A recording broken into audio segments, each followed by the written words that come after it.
دوستو آپ نے فرعون کے بارے میں تو ضرور سنایا، کوئی ویڈیو ضرور دیکھی ہوگی جو مصر کا بادشاہ ہوا کرتا تھا، لیکن آپ کو یہ نہیں پتا فرعون مصر کا بادشاہ کیسے بنا۔ دوستو آج ہم اس ویڈیو میں جانیں گے کہ فرعون مصر کا بادشاہ کیسے بنا۔ تو کہتے ہیں کہ فرعون کے باپ کا نام محاسب اور دادا کا نام بادشاہ ریان تھا، اور فرعون کی عمر 400 برس تھی، لیکن کبھی بھی 400 برس میں سر درد تک نہیں ہوا اور نہ کوئی دشمن اس پر غالب ہوا۔ اور فرعون اس کو اس لیے کہتے ہیں کہ خدائی کا دعویٰ کیا تھا۔ شروع میں فرعون ٹھیک تھا، اس ملعون نے جب خدائی کا دعویٰ کیا تب اللہ نے اس کو 72 بلا میں گرفتار کیا۔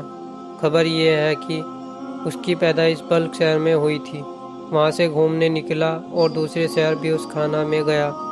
تب ایک حامان بے ایمان نام والے شخص سے اس کی ملاقات ہوئی اور وہ وہاں کا باشندہ تھا۔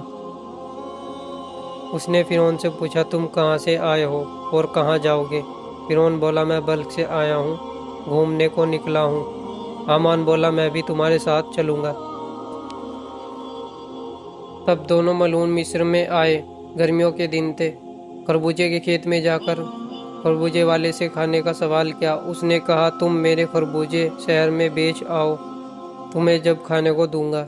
فرعون ملعون حامان بے ایمان کو یہاں چھوڑ کر خربوزے بیچنے کو شہر میں گیا۔ دکانداروں نے اس سے کہا کہ ہم پھل اور ترکاری سب ادھار لیتے ہیں، نقد میں نہیں، بعد میں بیچ کر جس کی قیمت ادا کرنی ہوتی ہے وہ دے ڈالتے ہیں، ہمارے شہر کا یہی دستور ہے۔ تب فرعون ملعون خربوزے وعدے پر بیچ کر وہاں سے خالی ہاتھ واپس آیا اور خربوزوں کے مالک سے جا کر کہا کہ یہ کام اچھا نہیں ہے۔ اتنا بول کر وہاں سے واپس ہوا اور مصر کے بادشاہ کو جا کر ایک عرضی دی کہ میں ایک مسافر ہوں، غریب ہوں، کھانے کے بغیر عاجز ہوں، مجھے کوئی کام اسی شہر میں جہاں پناہ کی سرکار عالی میں مل جائے تاکہ گزارا ہو سکے۔ اس بدبخت کا مقدر سامنے تھا۔ بادشاہ کا حکم ہوا کہ تو کون سا کام چاہتا ہے؟ وہ بولا اس شہر کے قبرستانوں کا داروغہ بننا چاہتا ہوں، میری بنا اجازت کوئی مردہ وہاں گاڑنے نہ پائے۔ تب مصر کے بادشاہ نے اس کو شہر میں قبرستان کی داروغی کا کام دے دیا۔ تب دروازے پر قبرستان کے جا بیٹھا۔ اللہ کا حکم ایسا ہوا کہ اس سال مصر میں وبا پھیل گئی، بہت آدمی مرنے لگے۔ تب فرعون مردود ایک ایک لاش کے بدلے ایک ایک درہم سونے کا لینے لگا۔ تھوڑے دنوں میں اس کے پاس بے حساب روپیہ جمع ہوا۔ اس کے بعد بادشاہ کے قریبی اور خاص لوگوں کو بہت سارا روپیہ دے کر تمام شہر کی داروغائی خرید لی، اور وہ سائے مصر اپنے جہل سے اس کو پیار کرتا اور سمان بھی دیتا، یعنی مصر کا بادشاہ اس سے بہت پیار کرنے لگا۔ اتفاقاً اللہ کا حکم ہوا کہ مصر کا وزیر مر گیا۔ اس کے بعد فرعون کو مصر کا وزیر بنایا گیا۔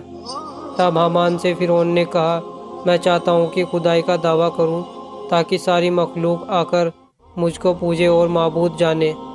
حامان نے اس سے کہا تو اگر خدائی چاہتا ہے تو آہستہ آہستہ پہلے مخلوق کو ہاتھ میں لے۔ فرعون بولا اس کی کیا تدبیر ہے؟ سب لوگ تو یوسف پیغمبر ابن یعقوب کے لیے دین پر جمے ہوئے ہیں۔ فرعون نے کہا ان کو کیسے بہکاؤں؟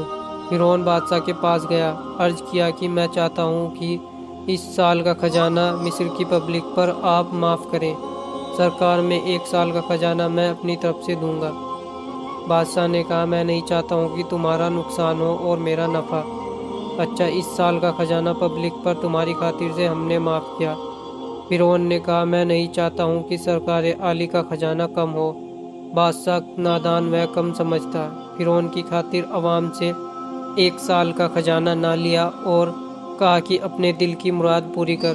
تب فرعون نے دیوان اور خزانچیوں کو بلا کر پوچھا کہ مصر کا خزانہ عوام سے کتنا وصول ہوتا ہے؟ وہ بولے کہ اتنا ہوتا ہے۔ فرعون نے اسی قدر روپیہ اپنی طرف سے بادشاہ کے سرکاری خزانے میں داخل کیا اور 2 برس کی معافی کے واسطے بھی سرکار عالی میں عرض کیا، سو وہ بھی قبول ہوئی۔ تب تمام رعایا مصر کی سن کر خوش ہوئی۔ غریب غربا جتنے تھے سب نے فرعون کی ترقی کی دعا کی اور شکر خدا کا بجا لائے۔ پھر بعد چند روز کے مصر کا بادشاہ بھی مر گیا اور کوئی والی وارث اس کا نہ تھا جو کہ اس کے تخت پر بیٹھ سکے۔ بس بادشاہ کو دفنا کر 3 روز تک شوق منایا اور چوتھے روز تمام شہر کے لوگ، قاضی، مفتی، فاضل، غریب، غربا، چھوٹے بڑے سب بادشاہی دربار میں حاضر ہوئے اور کہنے لگے کہ تخت پر کسی کو بیٹھانا چاہیے کیونکہ بے تاج کے ملک نہ رہنا چاہیے۔ مصر کے لوگوں نے فرعون کی نیکی دیکھی تھی کہ 3 برس کا خزانہ فرعون نے معاف کر دیا تھا۔ اس نے اپنے آپ سے 3 برس کا خزانہ بادشاہی دربار میں جمع کیا تھا، اس لیے سب اس سے خوش تھے۔ یہ خیر خواہی دیکھ کر سبھی نے اس مردود کو تخت پر لے جا کر بیٹھایا۔ جب یہ ملعون مصر کا بادشاہ ہوا اور اس حامان بے ایمان کو اپنا وزیر بنایا، تب کہنے لگا اب ملک مصر پوری طرح ہمارے ہاتھ میں آ گیا ہے، ہم بادشاہ ہو گئے۔ اب ایسی تدبیر کرنی چاہیے کہ مخلوق مجھ کو خدا کہے اور معبود جانے، میری پرستش کرے۔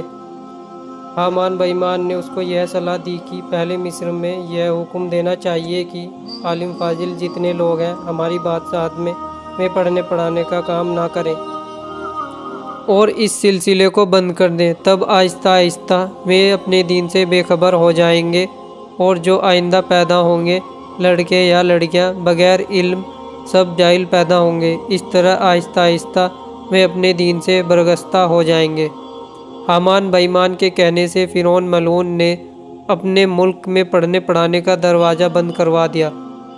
میرے ملک میں کوئی علم سیکھنے نہ پائے، پڑھنا پڑھانا بند کر دے، نہیں تو ہم ان سب کو قتل کر ڈالیں گے۔ تب فرعون کے خوف سے لوگوں نے اپنا لکھنا پڑھنا سب چھوڑ دیا۔ کچھ ہی سمے میں سب جاہل بن گئے، خدا کو بھول گئے، جانوروں کے جیسے ہو گئے۔